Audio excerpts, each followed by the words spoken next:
ভাবছি এই ওয়েদারে একটু পমফ্লেট, তোমার জন্য ইলিশ। আমি তো ইলিশ খাই না, বেরোতে ইচ্ছা করছে, মনে হচ্ছে যে যাই গিয়ে একটু মাছ নিয়ে আসি। আমি সকালবেলা ঘুম থেকে উঠেছি তখন থেকেই এক নাগারে একভাবে বৃষ্টিটা পড়ে তুমি যাচ্ছে। উঠেছো 7টা 15, আর আমি উঠতে ইচ্ছা করছে 5টায় না, উঠেছি। ভালো এই লাগছে না। একইভাবে দেখো বৃষ্টিটা পড়েই যাচ্ছে, বিরক্তকর। কালকে খুবই মানে পরিশ্রম গেছে আমাদের দিনটা, কালকে খুব হেক্টিক গেছে।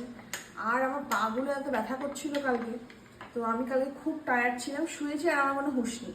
যাকে এখন ব্রেকফাস্টে ছাতু গুলে নিয়েছে, একটু বিট নুন আর একটু লেবু দিয়ে। আর আর আমার তো সবসময় রাজার মতন ব্রেকফাস্ট। হ্যাঁ, এই চাউমিন আবার পাস্তা একসাথে, পাস্তা চাউমিন একসাথে।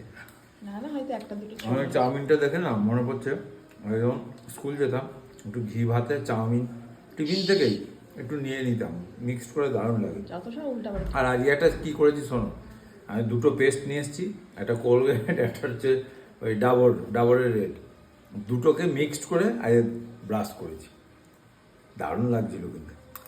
তোর যত উল্টা সিধা। একবার ট্রাই করো। হ্যাঁ, খেলে কাজ নেই, লোকে এইসব এক্সপেরিমেন্ট করবে।